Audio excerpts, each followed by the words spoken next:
Good evening. Welcome to South Asia Newsline. I'm Asia Sharma. Here are the top stories we are tracking for you on Thursday, the 1st of February. India unveils union budget aiming faster growth.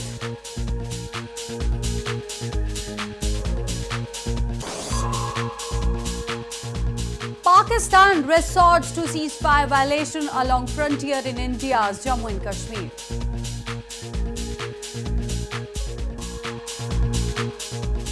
Commanders authorized to deal with safe havens in Afghanistan, Pakistan, says US. And now for all the details. India's Finance Minister Arun Jaitley tabled the Union Budget for 2018 in the Indian Parliament on Thursday. Jaitley said the government is expecting economic growth to surge above 8%. He also announced the launch of a flagship health insurance scheme that would cover over 100 million poor families.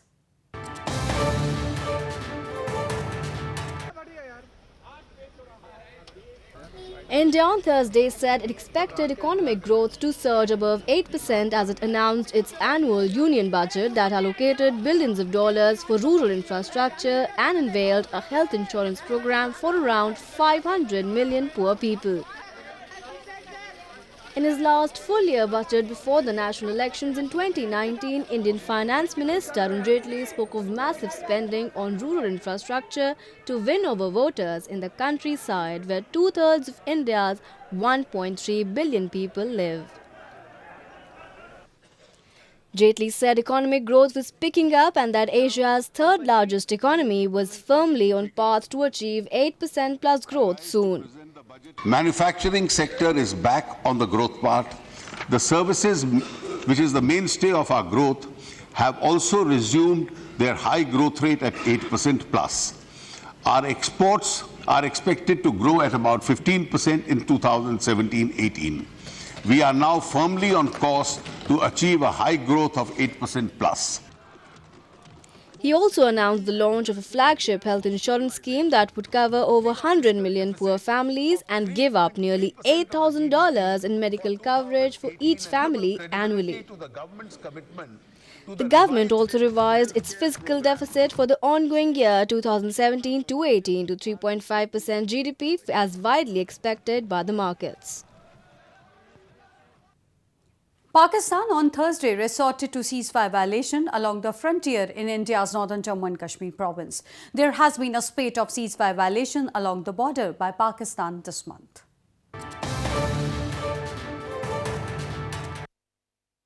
Pakistani troops on Thursday resorted to ceasefire violation in Rajouri district of India's northern Jammu and Kashmir province. Several areas in Nowshera sector of the district were affected as Pakistani troops fired small arms and lobbed mortars. However, no casualties were reported till the last reports came in. According to India's foreign ministry, there have been more than 100 ceasefire violations by Pakistan so far during 2018. Locals live in constant fear as mortar shells drop on houses, farmlands and schools, destroying both lives and property. The troops of arch rivals India and Pakistan intermittently exchange fire at the line of control despite an agreement in 2003 that a ceasefire should be observed along the working boundary. Both New Delhi and Islamabad blame each other for resorting to unprovoked firings. The White House, in a recent statement, has said its South Asia strategy gives US commanders in the region the authority and resources they need to deal with terrorist safe havens in both Afghanistan and Pakistan. The statement comes after US last month announced suspension of aid to Pakistan for failing to take decisive action against militancy on its soil.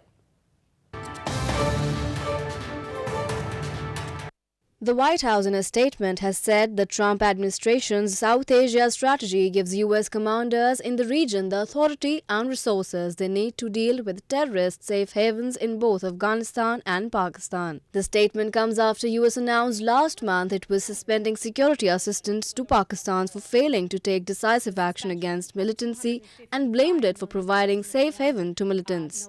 US President, while delivering his State of Union address on Tuesday in a veiled reference to Pakistan, said his administration wants to ensure US aid is provided only to friends of America, not enemies. I am asking Congress to pass legislation to help ensure American foreign assistance dollars always serve American interests and only go to friends of America, not enemies of America. While unveiling the South Asia strategy, the US had promised a stepped-up military campaign against Taliban and other insurgent groups in Afghanistan. But so far, the US administration never spoke of authorizing its field commanders to deal with the alleged safe havens inside Pakistan. Pakistan has maintained it has sacrificed a lot in the fight against terrorism and is being used as a scapegoat by US for its failures in Afghanistan. Moving on, poor educational infrastructure and lack of job opportunities have fueled a sense of deprivation among the youth in illegally occupied region of Gilgit-Baltistan. Locals allege that it's a part of Pakistan government's agenda to keep the region underdeveloped.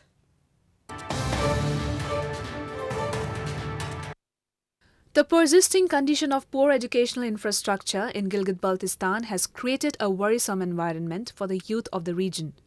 The socio-economic development of the illegally occupied region has become stagnant as a result.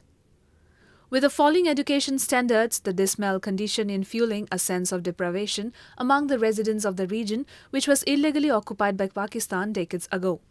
School बने लेकिन उनके लिए असातिज़ा की कमी है, classrooms की कमी है, फैसिलिटीज़ की कमी है, बाथरूम नहीं है, बिजली नहीं है, पानी नहीं है। देखिए स्कूल एक बिल्डिंग बनाने से तो तालीम नहीं बढ़ती, उसके लिए तमाम तर चीज़ें करनी पड़ती हैं। People of Gilgit-Baltistan have been waiting for years now for a better administration that could work for their development. However, the corruption and ignorance in the system has become a major challenge for the growth of the region, leaving the future of youth in dark. A bird market in Afghan capital Kabul city is bringing joy amidst the environment of conflict in the country. Keeping birds as pets is a passion carried by all Afghans. Winged creatures have always interested them.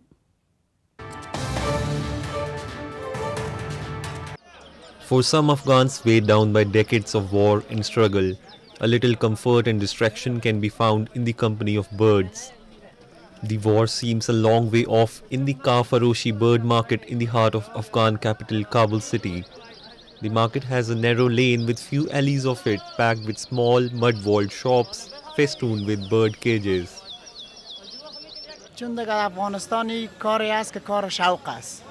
یکی از کلنگی شوق داره، یکی کوک شوق داره، یکی بودانه شوق داره. یک انانات از افغانستان هر کس هم یک شوق دارد افغانستانی. ما به خاطر یک کنیری آمدیم که از کاکا یک کنیری بگیریم و همیشه از میاد کنیری میگیریم ما شوقی کنیری هستیم.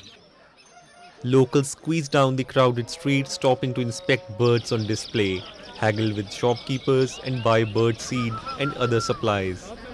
Most of the birds in Afghanistan are caught in the wild, while some are imported from neighboring countries such as Iran and Pakistan.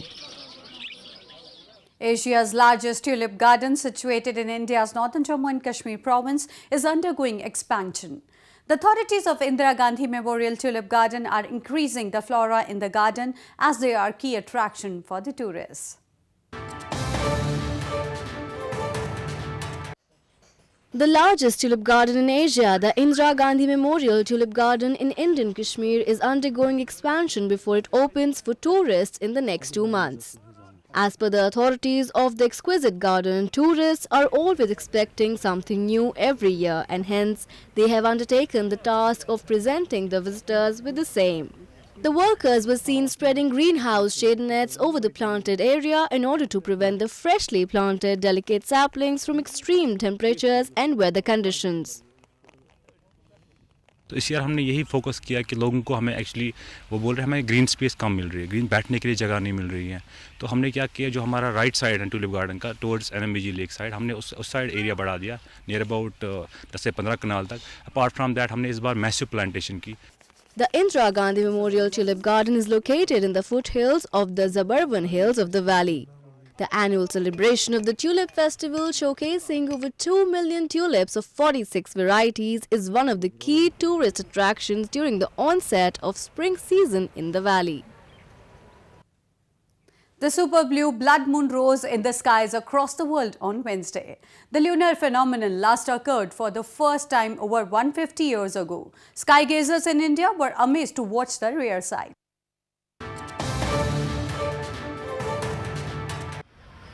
Sky watchers across India on Wednesday watched a rare sight of lunar eclipse called super blue blood moon as the Earth's shadow fell across its natural satellite. The entire eclipse lasted for more than 3 hours and caused the moon to turn coppery red as sunlight going through Earth's atmosphere bounced off its surface. The moon captivated residents in Indian capital New Delhi as sky gazers watched the event from India Gate War Memorial. Just the fact that you can see the moon so clearly and it's so big, and also you can see the eclipse also partially still there, so I think that's damn nice. Similar scenes were seen in India's southern Kerala province, where the moon was witnessed as bigger, brighter as the eclipse grew. The moon appeared reddish during the eclipse. It's a beautiful experience for me, and so I'm lucky to see the moon. Very beautiful sceneries I saw today. The lunar eclipse last occurred 152 years ago and was visible from North America in the year 1866. Well, that's the way it was in South Asia this evening. Before we conclude, the top stories once again. India unveils union budget aiming faster growth.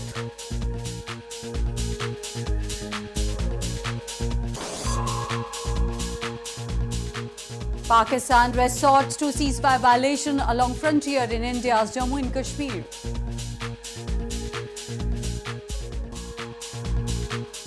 Commanders authorized to deal with safe havens in Afghanistan, Pakistan, says US. Now our viewers can watch the show on SouthAsiaNewsline.com. You can also visit us on Facebook.com/SAsiaNewsline and follow us on Twitter @SAsiaNewsline. That's all in tonight's edition. We'll see you same time tomorrow. Good night.